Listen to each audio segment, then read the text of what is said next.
Middle east में tension नई नहीं है, लेकिन इस बार जो हो रहा है वो डायरेक्ट कन्फ्रंटेशन है बिटवीन ईरान और इजरायल। रिपोर्ट्स के मुताबिक इजरायल ने ईरान के मिलिट्री और न्यूक्लियर लिंकेड टारगेट्स पर स्ट्राइक किए। इसके बाद जवाब में ईरान ने बैलिस्टिक मिसाइल और ड्रोन्स के थ्रू रिटेलिएशन स्टार्ट किया। इस एस्केलेशन ने सिचुएशन को प्रॉक्सी वार से डायरेक्ट वार जोन में कन्वर्ट कर दिया। पहले समझते हैं कन्फ्लिक्ट का रूट क्या है। इस युद्ध की जड़ 1979 ईरानियन रिवॉल्यूशन से जुड़ी है। ईरान ओपनली इजरायल को रिकॉग्नाइज नहीं करता। इजरायल ईरान के न्यूक्लियर प्रोग्राम को अपनी सिक्योरिटी के लिए डायरेक्ट थ्रेट मानता है। बीच में सीरिया में indirect clashes, Hezbollah funding issue, Gaza conflict के बाद टेंशन और बढ़ा, और अब जब डायरेक्ट स्ट्राइक हुए तो इक्वेशन कम्प्लीटली चेंज हो गया। और अब रिसेंट डेवलपमेंट में इजरायल ने high precision air strike launch किए। ईरान ने रिटेलिएशन में लॉन्ग रेंज मिसाइल फायर किए। Air defence system multiple cities में एक्टिवेट हुए।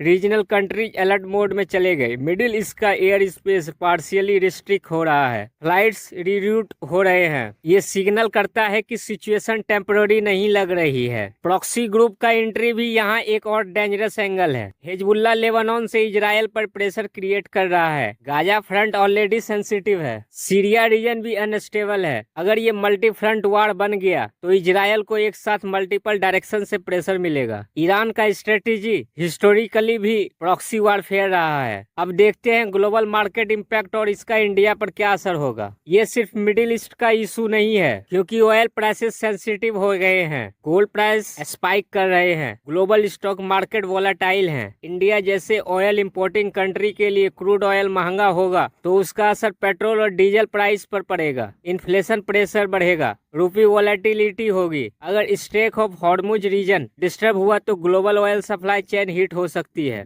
लेकिन यहाँ पर इंडिया का स्टैंड देखें तो इंडिया बैलेंसेड अप्रोच फॉलो करता है। इंडिया के स्ट्रॉन्ग टाई हैं। इजरायल के साथ डिफेंस कोऑपरेशन तो ईरान के साथ एनर्जी एंड कनेक्टिविटी प्रोजेक्ट्स। इसलिए इंडिया का फोकस है de escalation dialogue, Indian citizens की सेफ्टी फर्स्ट। ये डिप्लोमेटिक टाइट रोप वॉक है। अगर बात करें ये क्या ये फुल स्केल वार बन सकता है तो ये सबसे बड़ा सवाल है। अगर Iran directly large scale attack करता है और इजरायल न्यूक्लियर फैसिलिटीज टारगेट करता है और अगर यूएस ओपनली इन्वॉल्व होता है तो कॉन्फ्लिक्ट रीजनल वार से ग्लोबल क्राइसिस बन सकती है। लेकिन दोनों साइड ये भी अवेयर है कि फुल स्केल वार का कॉस्ट मैसिव होगा। इजरायल का ऑब्जेक्टिव ईरान के न्यूक्लियर कैपेबिलिटी को वीकन करना। ईरान का ऑब्जेक्टिव डिटरेंस क्रिएट करना और रीजनल इन्फ्लुएंस मेंटेन करना। ये चेस गेम जैसा सिचुएशन है। हर मूव का रिस्पांस रेडी है। यदि इसका पॉसिबल सिनेरियो देखे तो पहला limited strike, diplomatic pressure, cease fire. दूसरा multi front escalation, Lebanon Syria involved. तीसरा oil blockade, global recession risk. चौथा यूएस डायरेक्ट मिलिट्री इन्वॉल्वमेंट। फिलहाल सिचुएशन डायनेमिक है। ग्लोबल पावर्स का रिएक्शन यूएस इजरायल के साथ स्टैंड करता है। रसिया और चाइना सिचुएशन को क्लोजली मॉनिटर कर रहे हैं। यूएन इमरजेंसी डिस्कशन हो सकती है। ये कॉन्फ्लिक्ट ग्लोबल अलाइनमेंट को भी रिसेप कर सकता है। वार का सबसे बड़ा इम्पैक्ट सिविलियन पर होता है। Missile strike, displacement, panic buying, flight cancellation, ये सब साइन है कि रीजन अनसर्टेनिटी में इंटर कर चुका है। आगे क्या हो सकता है नेक्स्ट फ्यू डेज क्रिटिकल है। अगर डिप्लोमेटिक चैनल एक्टिवेट हुआ तो सिचुएशन कूल हो सकती है। अगर रिटेलिएशन साइकिल कंटिन्यू रहा तो एस्केलेशन इनएविटेबल होगी। Middle east historically small spark से लार्ज फायर बन जाता है। ईरान इजराइल कॉन्फ्लिक्ट सिर्फ एक रीजनल डिस्प्यूट नहीं, ये global economy, oil supply, geopolitics और सिक्योरिटी आर्किटेक्चर को अफेक्ट कर सकता है। अब सब डिपेंड करता है रिटेलिएशन या नेगोशिएशन। आपको क्या लगता है कमेंट करें और ऐसे ही डेली अपडेट के लिए चैनल को सब्सक्राइब कर ले। Thank you.